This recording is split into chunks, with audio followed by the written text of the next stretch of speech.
गुरवे गौरचन्द्राय राधिकायै तदालये कृष्णाय कृष्णभक्ताय तद्भक्ताय नमो नमः। कृपया क्षमतामपराधिजनं खलु सायुतसक्तसुदीननरम् सुपथे परिचालय सर्वदिनं प्रणमामि च माधवदेवपदम्।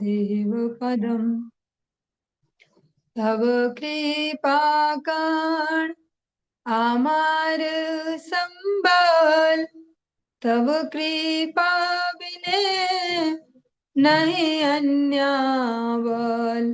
कृपा कर प्रभु दिया चिद बल दास तोमा प्रणमाय दास तोमा प्रणमाय।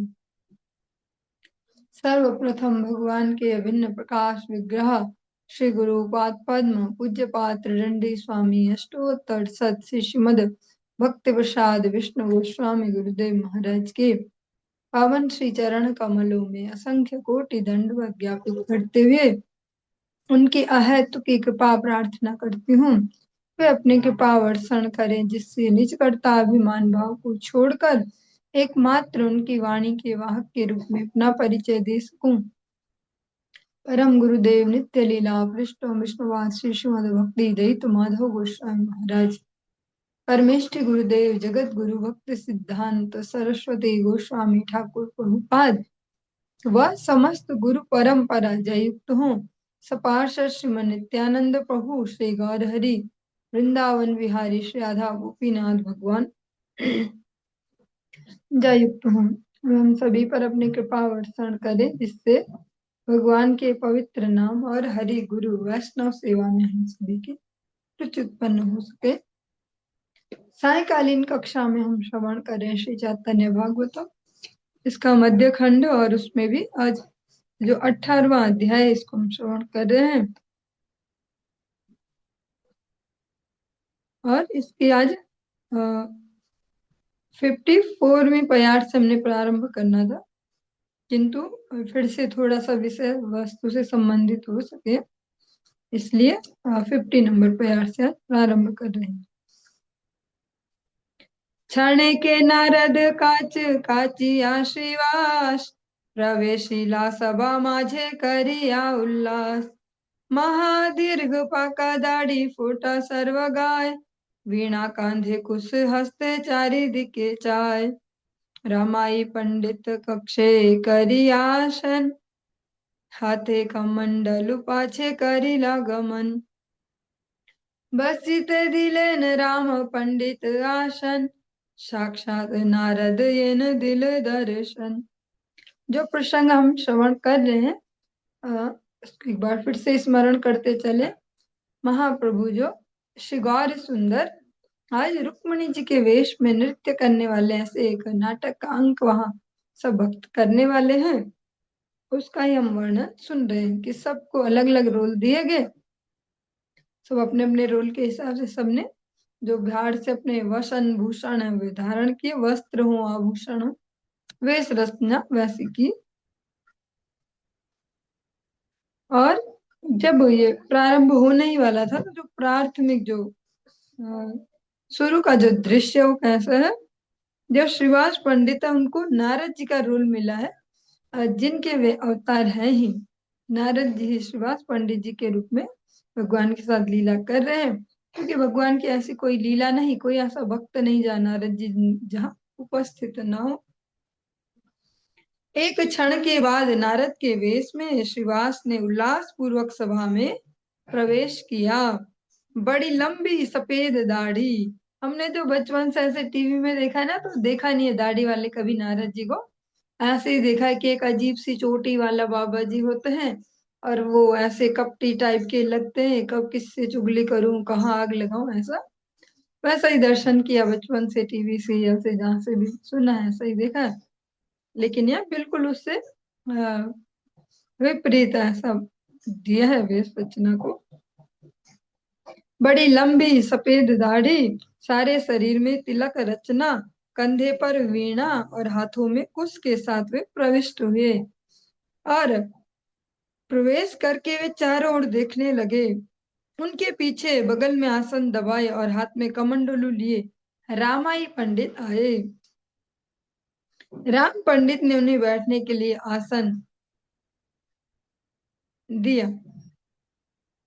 देखने से ऐसा लग रहा था जैसे साक्षात नारद जी ने ही दर्शन दिए हों, क्योंकि वह है ही नारद जी।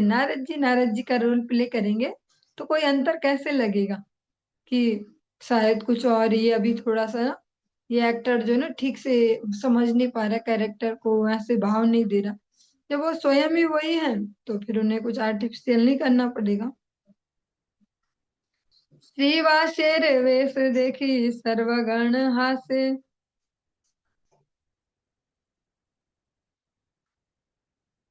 करिया गंभीर नाद अद्वैत जिज्ञासे,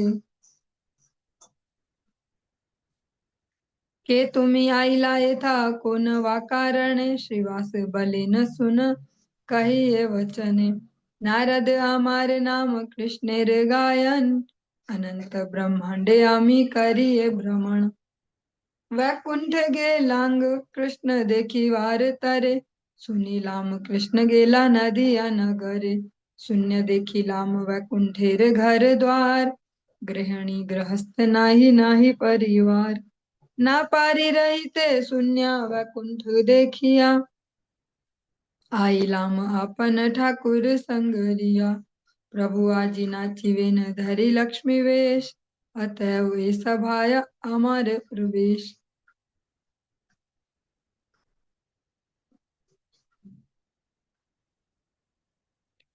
श्रीवास के वेश को देखकर सभी हंसने लगे। इसके हमने लगभग 10 बयार और भी आगे कर ली थी, फिर भी रिवाइज करते चल रहे हैं। लगभग हम हर कक्षा में कुछ पुराना रिवाइज कर रहे हैं जिससे समझ पाए, क्योंकि ये ऐसे विषय है नहीं कि याद रह पाए ज्यादा देर तक, क्योंकि इससे पहले कभी इस प्रकार से सुने नहीं। श्रीवास को वेश को देखकर सभी हंसने लगे। फिर गंभीर स्वर से अद्वैत ने उनसे पूछा, यहाँ आने वाले तुम कौन हो और किस कारण से तुम्हें यहाँ आना पड़ा। श्रीवास ने कहा, मैं जो कहता हूँ उसे सुनो। नारद मेरा नाम है और मैं कृष्ण का गायक हूँ। अनंत ब्रह्मांडों में मैं भ्रमण करता रहता हूँ। कृष्ण के दर्शन के लिए मैं वैकुंठ में गया था। वहां जाकर सुना कि कृष्ण तो नदिया नगर में गए हुए हैं। मैंने देखा कि वैकुंठ के घर द्वार शून्य पड़े हैं, गृहिणी गृहस्थी नहीं है, परिवार भी नहीं है। शून्य वैकुंठ को देखकर मुझसे रहा नहीं गया और मैं अपने ठाकुर का स्मरण करके यहाँ आ गया। आज प्रभु लक्ष्मी के वेश में नृत्य करेंगे, इस कारण इस सभा में मेरा प्रवेश हुआ है। श्रीवासेर नारद निष्ठा वाक्य सुनी, हास्य वैष्णव सब करे जय ध्वनि, अभिन्न नारद ये न श्रीवास पंडित, से रूप से ही वाक्य से चरित, यत पतिव्रता गण सकल लैया, आई देखे कृष्ण सुधा रस मग्न हैया, मालिनी ने मालिनी रे भले आई इनकी पंडित, मालिनी बनए सुन ए सुनिश्चित, परम वैष्णवी आई सर्वलोक माता, श्रीवासेर मूर्ति देखी हैला विस्मिता, आनंदे पडिला आई हैया मूर्छिता, कोथाओ नाहिक धातु सबे चमकिता। श्रीवास के नारद के प्रति निष्ठा युक्त वाक्यों को सुनकर सभी वैष्णव ने हंसते हुए जय ध्वनि की। श्रीवास पंडित बिल्कुल नारद जी जैसे लग रहे थे, वही रूप, वही वाणी और वही चरित्र। सभी पतिव्रताओं को साथ लिए जो आई हैं, जिन सची मैया हैं, कृष्ण सुधा रस में मग्न होकर अभिनय देखने लगी। मालिनी ने आई से पूछा, क्या वे पंडित हैं? जो मालिनी देवी है, सुभाष पंडित जी की अर्धांगिनी। मालिनी ने कहा, निश्चित रूप से वे ही हैं। वो सच्ची मैया ने उनसे पूछा कि क्या ये पंडित जी हैं, पंडित है? बोला, हाँ वही है। सर्वलोक माता परम वैष्णवी सची मैया श्रीवास की मूर्ति को देखकर विस्मित हो गई। अब मूर्ति, हम जो मूर्ति शब्द यूज करते हैं कि जैसे कोई धातु की मूर्ति या ऐसा, मूर्ति मतलब यहाँ पे है उनका स्वरूप। मूर्ति को देखकर विस्मित हो गई, आनंद से मूर्छित होकर आई, गिर पड़ी। उनके शरीर में चेतनता कहीं नहीं रही। यह देखकर सभी आश्चर्यचकित रह गए। वो प्राण शून्य जैसी सच्ची माता जी की जो स्थिति है श्रीवास पंडित जी को नारद जी के वेश में देखकर हुई। क्योंकि जब तक वो श्रीवास पंडित जी का रोल कर रहे तो एक प्रकार से अलग है भाव, मतलब वे है नारद जी पर रोल प्ले कर रहे श्रीवास पंडित का, और आज अपना ही रोल प्ले कर रहे, स्वयं नारद जी का ही रोल प्ले कर रहे। तो जो ओरिजिनल उनका जो प्रभाव होगा वो आएगा। ये जो मैं शब्द कह रही हूँ थोड़े से ऐसे घुमावदार, फिर भी समझ पाएंगे। यहाँ श्रीवास पंडित जी का ऐसे नहीं बोल रहे कि वो दिखावा करते थे श्रीवास पंडित जी का ऐसा, पर एक्चुअल में जो तत्व है वे है नारद जी। तो आज नारद जी का ही वो रोल प्ले कर रहे हैं, इसलिए सची माता जो उनको देख के दर्शन किया, तो जो उनका वो वास्तविकता है ना उसने उनको वो किया विस्मित, ये जो भी तत्वरे सकल पतिव्रता नारीगण कर्ण मूले कृष्ण कृष्ण करे संगरण समवित पाइया आई गोविंद संगरे पतिव्रता गणे धरे धरि ते ना पारे ए मत की घर बाहिरे सर्वजान पाया नाही स्फुरे सबे करे न क्रंदन। सभी पतिव्रता नारियां तुरंत उनके कानों में कृष्ण नाम सुनाने लगी। संवित जो चेतना है, मतलब जागना, फिर से चेतना मिलने पर आई गोविंद का स्मरण करने लगी। पतिव्रताएं माता को पकड़ रही थी परंतु संभाल नहीं पा रही थी, भगवान के प्रेम का जो आवेश है उसकी वजह से। ए मत की घर बाहिरे सर्वजान बाह्य नहीं स्फुरे सबे करे न क्रंदन। इस प्रकार क्या घर के भीतर और क्या बाहर सभी व्यक्तियों को बाह्य का बोध नहीं था, वे सभी क्रंदन करने लगे। और सुनने में थोड़े अवास्तविक से लगते हैं पर ऐसा है नहीं, क्योंकि हम जिस युग में जी रहे हैं, जिस प्रकार का हवा पानी अनाज खा रहे हैं, तो संदेह होना भी वो फिर कह सकते हैं, उसमें ज्यादा विस्मय की बात नहीं। लेकिन ऐसा हुआ कि जो भक्त हैं वे सभी भगवत प्रेम में क्रंदन करने लगे। उनकी जो बाह्य स्फूर्ति है, बाह्य जो चेतना है वो लुप्त हो गई। और ये बहुत मुश्किल है इसको एक्सप्लेन कर पाना, क्योंकि आज के इस युग में ऐसा अनुभव कर पाना अत्यंत दुर्लभ है। भगवान के जो बहुत ही स्निग्ध जन है उनके अनुगत्य में और उनकी कृपा से ही इसको प्राप्त किया जा सकता है, वरना कहानियों में और बातें बनाने में इसको प्रकट नहीं किया जा सकता। एक छोटी सी वार्ता है, पता नहीं उसको शेयर करना चाहिए कि नहीं, पर मुझ तक भी पहुंची है तो फिर मैं शेयर कर। काफी वर्ष हो गए, लगभग हो गए होंगे 8-9 साल या ऐसा, लगभग इतने ही होंगे। सरस्वती विहार में गुरुदेव की कथा हुई थी, यहीं पे जो मेन रोड पे शिव मंदिर है वहां पे। उस कथा के दौरान एक घटना हुई और जो थोड़ी विलक्षण सी है, पर ऐसे हमारे समझने से शायद ऊपर की होगी। आधी रात में, जैसे समझो 12-1-2 ऐसे, अ, जो हमारे ऐसे हनुमान जी जिनको हम बोलते हैं मुन्ना भैया, माधव दास जिनका नाम है, थोड़े सरल स्वभाव के, उनको ज्यादा हेरफेर दुनियादारी पता नहीं। तो उठे होंगे, उनको कुछ लगा होगा ऐसे, जो भी नींद खुली तो देखा इतनी रात में गुरुदेव वहां कुछ पुष्प चयन कर रहे। इतनी रात में कोई फूल क्यों तोड़ेगा, ऐसे ऐसे लगेगा है क्या।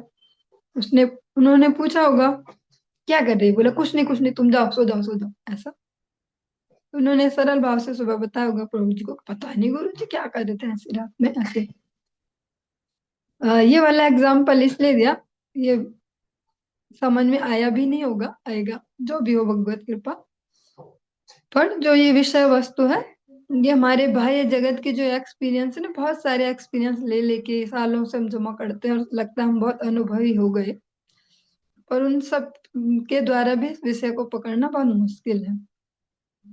जो श्रीवास पंडित है, अभी केवल उस नाटक में भी श्रीवास पंडित ही वहां पे आए हैं नारद जी का रोल प्ले करने, और जो सची मैया हैं और जो अन्य भक्त हैं उनको दर्शन करने से उनका जो कह सकते हैं जो उनकी उपस्थिति है, उससे उन सबकी बाह्य दशा शून्य हो गई और वे सभी भगवत प्रेम में क्रंदन करने लगे। जो हम श्रवण कर रहे हैं बहुत ही उच्च विषय वस्तु है, बस ये गुरु वैष्णव की इतनी बहुत ही महती कृपा है कि हम इतना सरलता से इतनी बड़ी विषय वस्तु को श्रवण कर पा रहे हैं, वरना इसको अनुभव में लाना बहुत मुश्किल है। फिर भी श्रवण करते चलेंगे तो किसी न किसी जन्म में भगवान अनुभव कराएंगे गुरु वैष्णव के पास से। ग्रहांतरे वेश करे प्रभु विश्वम्भर, रुक्मणीर भावे मग्न हईल निर्भर, आपना न जाने प्रभु रुक्मणी आवेशे, विदर्भेर सुतायन आपना रे वासे।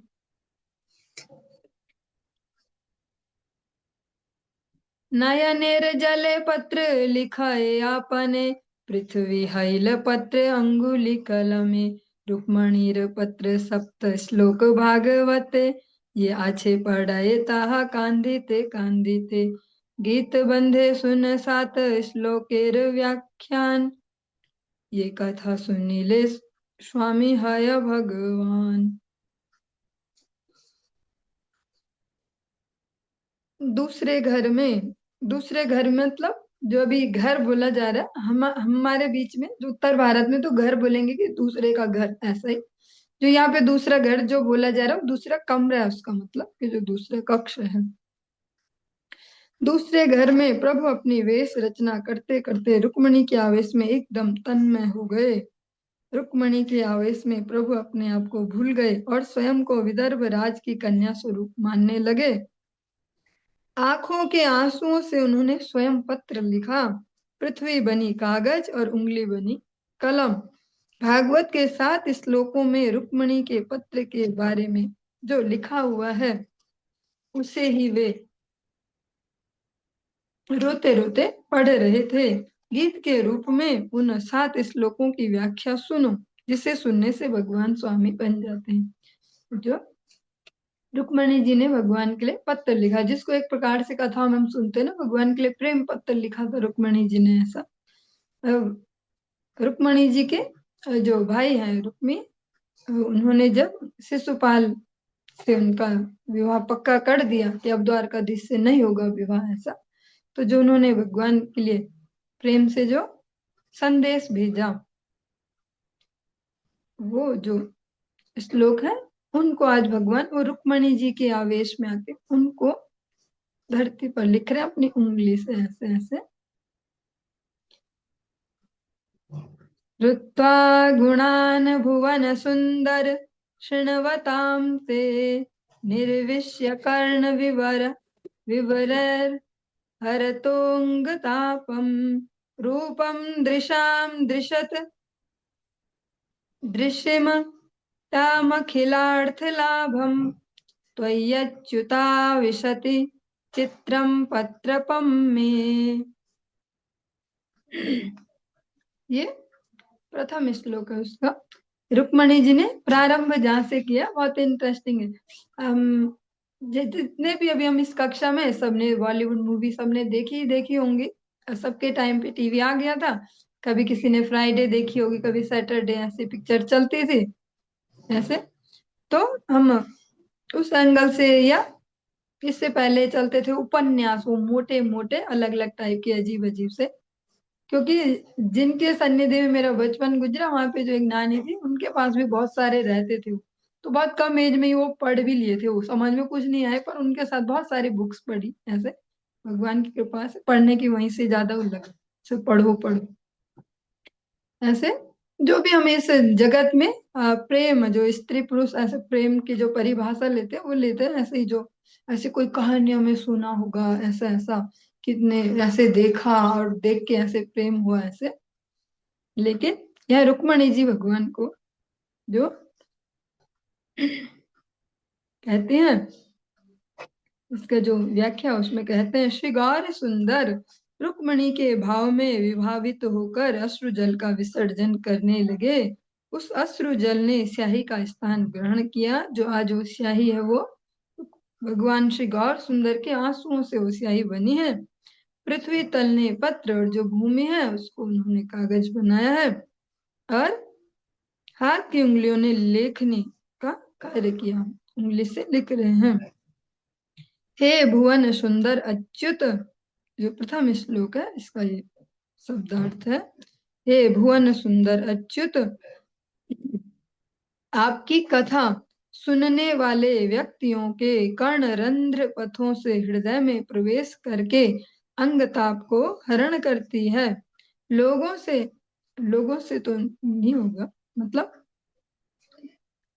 सुन के आपकी गुण राशि एवं देखने की शक्ति रखने वाले व्यक्तियों के लिए निखिल वस्तु लाभात्मक आपके सौंदर्य की कथा सुनकर मेरा लज्जाहीन हृदय आपके प्रति आसक्त हुआ है।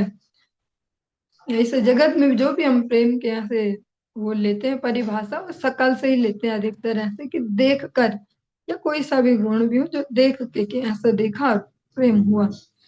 रुक्मणी जी भगवान को बोलती है, आपके जो कथा है, कथा अमृत है, जो आपके ये भुवन सुंदर जो गुण है, इनको श्रवण करके, मतलब रुक्मणी जी का भी जो भगवान के प्रति है वो भी कथा श्रवण से ही हुआ, इसीलिए श्रवण ही प्रथम भक्ति में दिया गया है।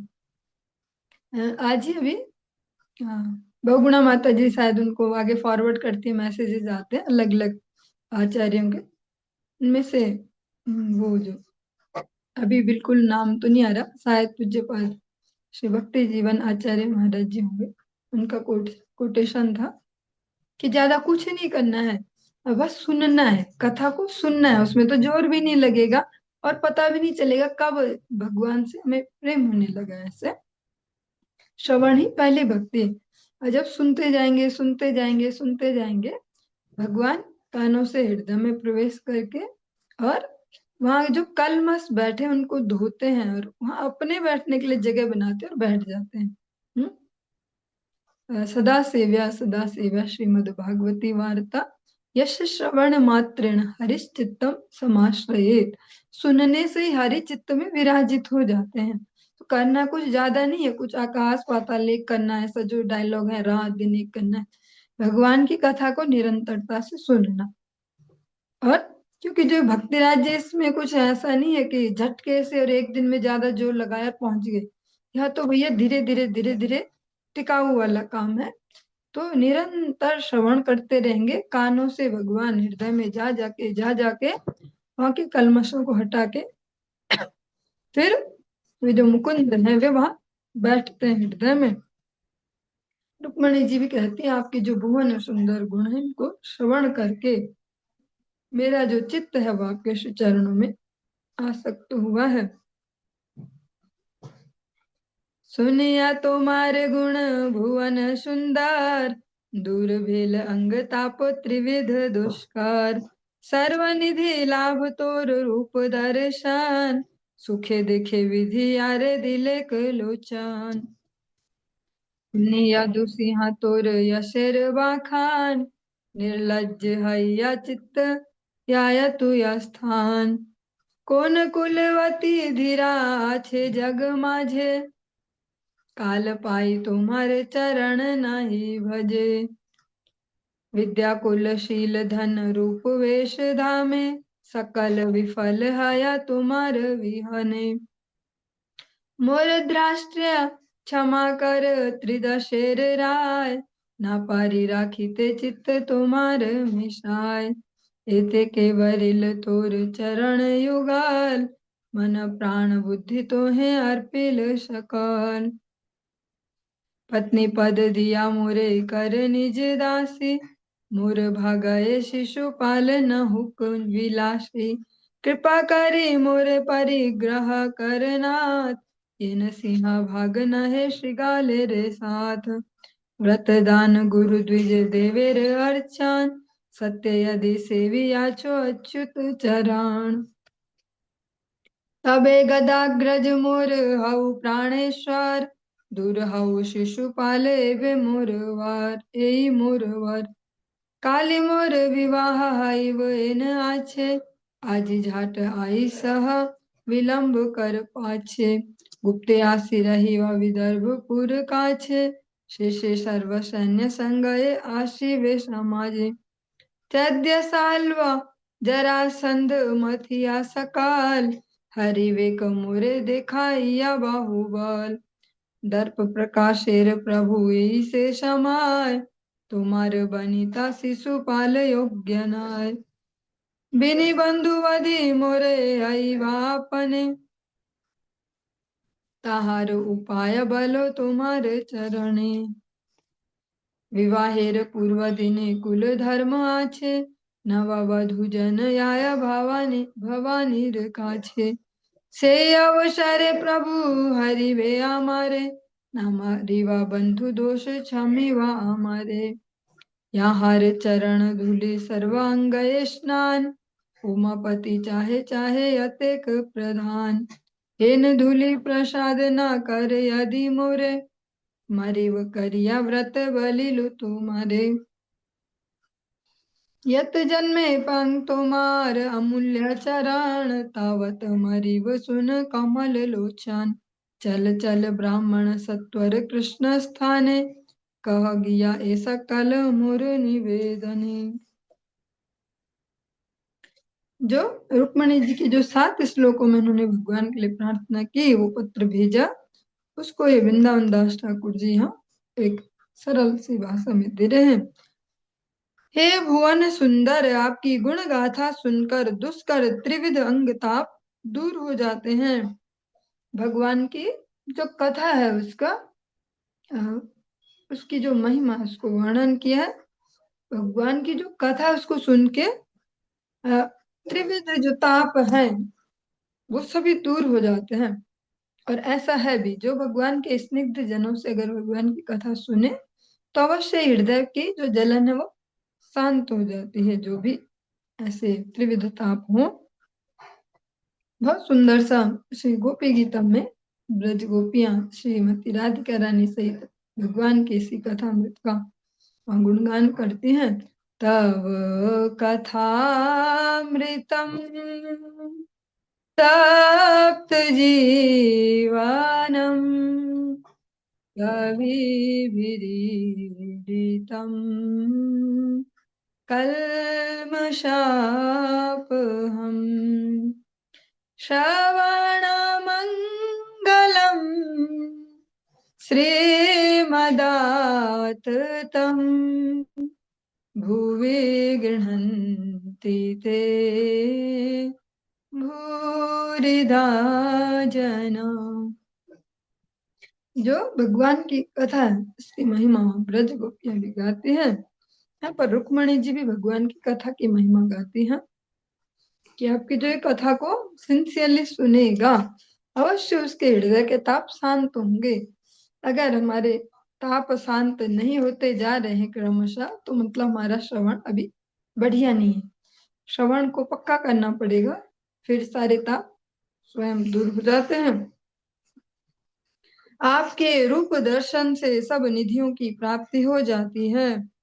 और जिसको भी धन बोल के कुछ हो सकता है इस जगत में, उनमें से सर्वोत्तम है आपका दिव्य दर्शन। विधाता ने जिसे आंखें दी हैं वे बड़े आराम से आपके जो स्वरूप है इसका दर्शन कर सकते हैं। हे यदुसिंह, आपके यश की महिमा सुनकर हृदय निर्लज्ज होकर आपके पास चला आया है। जगत में ऐसी कौन कुलवती धीर नारी है जो अवसर पाकर आपके चरणों की सेवा न करे। ऐसा ऐसी कौन सी जो नारी हो। पर यहाँ पर नारी हम केवल स्त्री शरीरों के लिए भी नहीं कहेंगे, उनके लिए भी कहेंगे, पर उनके लिए ही नहीं कहेंगे। जो जीवात्माएं वो देखा जाए तो अधिकतर स्त्री स्वरूप ही उनका आत्मा का यही स्वभाव भी है। भगवान ही परम पुरुष है एकमात्र। और ऐसे कौन होगा फिर कि जो आपकी महिमा को श्रवण करके भी आपके और अवसर भी मिले। तब आपके चरणों की सेवा न करे। आपके बिना विद्या, कुल, शील, धन, रूप, वेश, धाम आदि सब व्यर्थ हैं। हे देवताओं के नाथ, मेरी धृष्टता को क्षमा कर दीजिए। अपने हृदय को मैं रोक नहीं पा रही हूँ। अब आप में वह आप में मिल गया है। उन्होंने भगवान की कोई देखी नहीं है ऐसे रूप माधुरी की, हाँ बहुत सुंदर शकल देखी और ऐसे हुआ कि अब तो इनसे ही विवाह हो जाए। उन्होंने भगवान का जो गुणानुवर्णन है, उनकी रूप माधुरी, लीला माधुरी, कृपा माधुरी, इसको श्रवण किया और फिर भगवान में चित्त लगाया। अतएव आपके युगल चरण का मैंने वर्ण कर लिया है। मन, प्राण, बुद्धि सब मैं आपको अर्पित कर चुकी हूँ। मुझे पत्नी पद देकर अपनी दासी बना लीजिए। शिशुपाल को मैं अपना जीवन साथी नहीं बनाना चाहती हूँ। हे नाथ, कृपया मुझे ग्रहण करें। सिंह का भाग श्रृगाल न छीन ले जाए। यदि मैंने व्रत दान किए हों, गुरु विप्र और देवताओं की पूजा की हो, तब गदाग्रज, जो गद के अग्रज हैं श्री कृष्ण, मेरे प्राणेश्वर हूँ और शिशुपाल दूर हो जाए, यही वरदान मुझे मिले। यह निश्चय हुआ है कि कल मेरा विवाह रचाया जाएगा। आकर पहले विदर्भपुर के पास गुप्त भाव से रहना, फिर सारी सेनाओं को साथ लेकर समाज में आना। चेदी राज और साल्व और जरासंध, जो ऐसे ऐसे जो ये राजा हैं, इन सबको मत कर अपना बाहुबल दिखाकर मुझे हरण कर लेना। हे प्रभु, दंभ प्रकाशित करने का यही समय है। जैसा आज के समय में बोलते हैं ना, कहीं कहीं पे एटीट्यूड दिखाना पड़ता है, ऐसा ही रुक्मणी जी कह रहे, अभी ये टाइम एटीट्यूड दिखाने का। इन सब राजाओं के सम्मुख आप मुझे ले जाइए।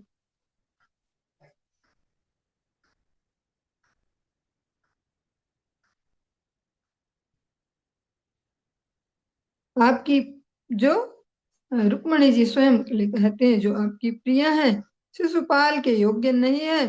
मतलब शिशुपाल उनके योग्य नहीं।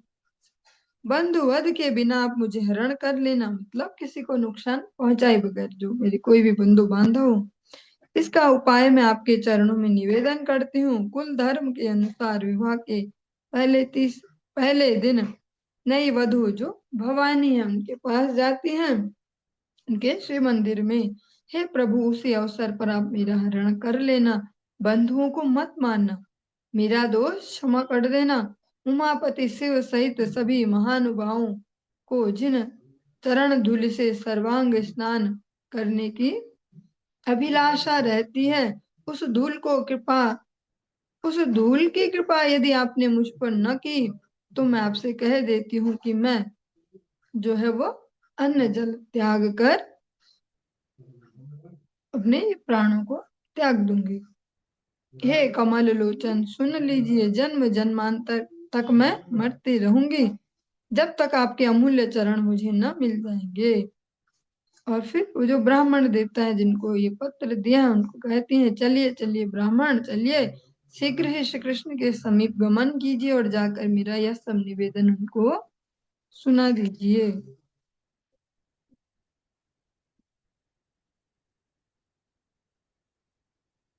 ए मत बले प्रभु रुक्मणी आवेशे, सकल वैष्णव गण प्रेम कांदे हासे।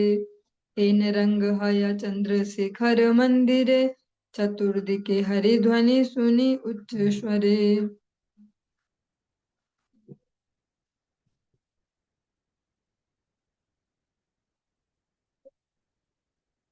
रुक्मिणी के आवेश में तन्मय होकर प्रभु ने इस प्रकार से कहा कि इसे देखकर सभी वैष्णव जन प्रेम से क्रंदन भी करते जा रहे थे और हंसते भी जा रहे थे। ऐसा आनंद चंद्रशेखर के घर में हुआ था। वहां चारों ओर से ऊंचे स्वर में हरि बोल की ध्वनि सुनाई देने लगी। श्री गौर हरि आज रुक्मणी जी के आवेश में, उनके ही वेश में सब कर रहे हैं।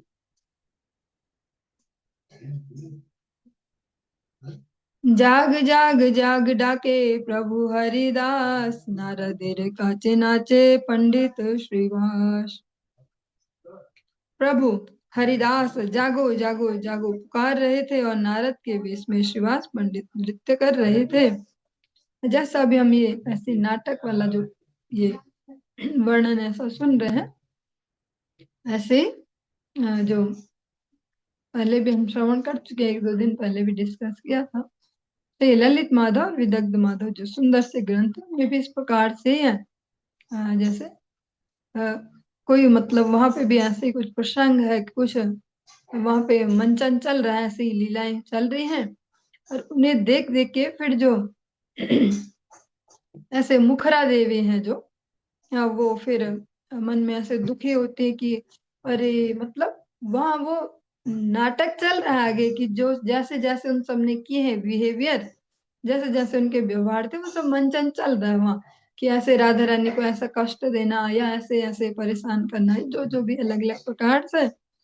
तो उसको देख कर अब वो सच में नहीं हो रहा, वो वहां मंचन चल रहा है, और उसको देखकर अब वो कष्ट पा रही है कि आहा मैंने ऐसा कैसे व्यवहार किया उनके साथ, और उसको देख के ऐसा यहाँ पर भी अजीब कुछ प्रकार से चल रहा है, सब रोल प्ले कर रहे हैं, पर वो भक्तों को वही अपूर्व आनंद मिल रहा है जैसा उस लीला का है। प्रथम प्रहरे कौतुक विशेष, द्वितीय प्रहरे गदाधर परवेश। सुप्रभाताहन सखी करी निज संगे, ब्रह्मानंद ताहन बढ़ाई बुले रंगे। हाथे नड़ी काखे डाली नेत परिधान, ब्रह्मानंद यह न बढ़ाई विद्यमान। डाकी बले हरिदास के शब तो मरा, ब्रह्मानंद बले याई मथुरा अमरा।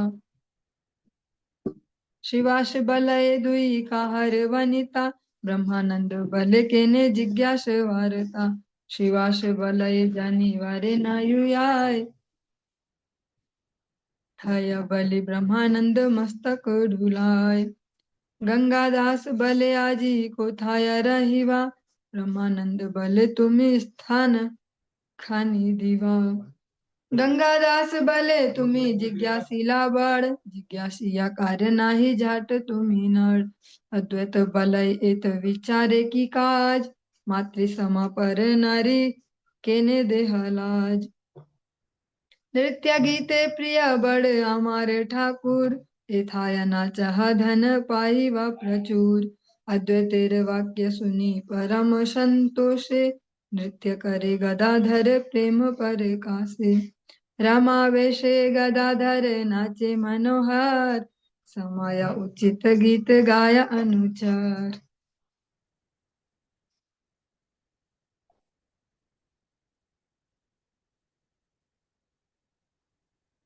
प्रथम प्रहर में उस सब कौतुक विशेष का अनुष्ठान हुआ। द्वितीय प्रहर में गदाधर पधारे, अपनी सखी सुप्रभा के साथ उन्होंने प्रवेश किया।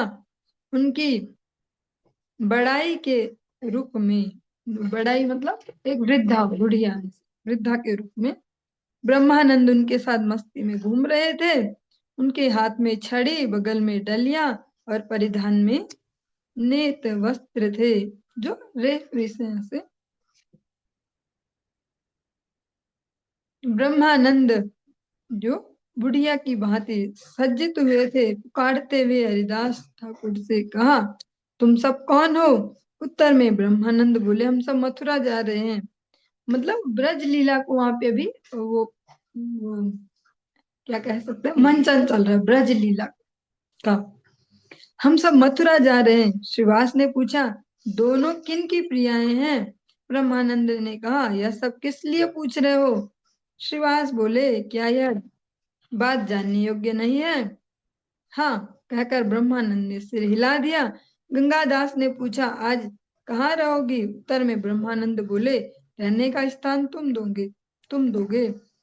गंगादास ने कहा, तुम्हें तो बड़ी बातें बनानी आती हैं, अतः पूछताछ का काम नहीं, चलो अपना रास्ता पकड़ो। अद्वैताचार्य बोले, इतने विचार का क्या प्रयोजन है? पर नारी माता के समान होती है, इनको क्यों लज्जित करते हो? हमारे ठाकुर को नृत्य गीत बहुत प्यारा है, यह नृत्य करो, खूब धन मिलेगा। अद्वैत के वचन सुनकर परम संतोष के साथ गदाधर प्रेम प्रकाश पूर्वक नृत्य करने लगे। रमा के वेश में गदाधर मनोहर नृत्य कर रहे थे और अनुचर जन समयोचित गीत गा रहे थे। ऐसे जो जो गौर मंडल में जो हम परिक्रमा करते हैं वो डोल पूर्णिमा में उसमें एक स्थान पे जाते हैं। वो नाम अभी थोड़ा सा मैं सोच रहा, जहाँ पे गौर गदाधर की सेवा होती है, जहाँ पे बहुत बड़ा सी भी जगह रहती है और बहुत सारे सारे भक्त जन अलग अलग टोली वाले मिलते हैं। गौर गदाधर की वहाँ पे सेवा होती है। एक तो गौर विष्णु प्रिया ठाकुरानी की सेवा होती है, एक हो गए गौर निताई और एक गौर गदाधर। तो जो गदाधर पंडित है यहाँ पे आज रमा के वेश में नृत्य कर रहे हैं, लक्ष्मी जी का रूप लेकर रहे हैं। गदाधर नृत्य देखी आछे को न जान, विभल हैया नाही करे न क्रंदन। प्रेम नदी बहे गदाधर नयन, पृथ्वी हैला सिक्त धन्य करी माने, धन्य करी माने।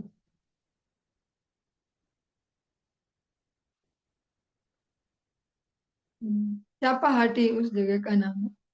तो चंपक जो चंपक के वहां पुष्प होते हैं, चापाहाटी। ऐसा ऐसा कौन था जो गदाधर के नृत्य को देखकर विवल होकर रोने न लगा हो। गदाधर के नेत्रों से प्रेम की नदी बह रही थी, जिससे गीली होती हुई पृथ्वी अपने को धन्य मान रही थी। इस जगत में हम सुख या आनंद समझते हैं, हमेशा हंसते रहने से उसको हम आनंद सोचते हैं। भक्ति राज्य का थोड़ा थोड़ा नहीं, पूरा ही अपोजिट है। यहाँ का जो आनंद है वो रोने वाला आनंद है, भगवान के विरह में, भगवान की स्मृति में, ऐसे किसी लीला के चिंतन में, उसमें रोने में आनंद जो आता है वो दिखता है रोने में। और रोने से वो आनंद विजिबल हो रहा है, मतलब प्रकाशित हो रहा है। तो जो गदाधर पंडित है उनको इस प्रकार से देखकर सभी भक्त रोदन कर रहे हैं। पर ये दुख वाला रोना नहीं है, वैसे वैसे दुख वाला जो दुनियादारी का दुख होता है उसके गर्म आंसू होते हैं। और जो ये भगवान के जो विरह वाला जो दुख है इसके आंसू वैसे नहीं है, वो आनंद वाले हैं। गदाधर हलायन गंगा मूर्तिमती, सत्य सत्य गदाधर कृष्णेर प्रकृति। आपने चैतन्य बलिया छे बार बार, गदाधर मुर वैकुंठेर परिवार। और गदाधर जी जो है वो स्वयं श्रीमती राधिका है, सेपरेटली श्रीमती राधिका। जो गौर हरि है वे ठाकुर जी और राधा रानी का मिक्सअप है। गदाधर जो है वो अलग से श्रीमती राधिका। गदाधर मानो मूर्तिमती गंगा थे, सचमुच गदाधर कृष्ण की प्रकृति थे। स्वयं श्री चैतन्य ने बारंबार यह दोहराया था कि गदाधर मेरे वैकुंठ का परिवार है। ये गाय ये देखे सब भासी लेन प्रेमे, चैतन्य प्रसाद के बाह्य नहीं जाने। जो गा रहे थे और जो देख रहे थे वे सभी प्रेम में बह गए। चैतन्य की कृपा से किसी को बाहर की कुछ भी सुध बुध नहीं रही। हरि हरि बलि कांदे वैष्णव मंडल, सर्वगण हईल आनंद कोलाहल। चौदी के सुनिए कृष्ण प्रेमीर क्रंदन, गोपिकार वेश नाचे माधव नंदन। वैष्णव मंडली हरि हरि कहकर क्रंदन कर रही थी। सब लोगों में आनंद का कोलाहल हो रहा था। चारों ओर कृष्ण प्रेम का क्रंदन सुनाई दे रहा था। गोपी के वेश में माधव नंदन नृत्य कर रहे थे। माधव नंदन मतलब जो माधव मिश्र है उनके पुत्र गदाधर पंडित, वे नृत्य कर रहे हैं। चलिए इससे आगे हम कल की कक्षा में श्रवण करेंगे। आज के यहीं पे विश्राम देंगे। हरि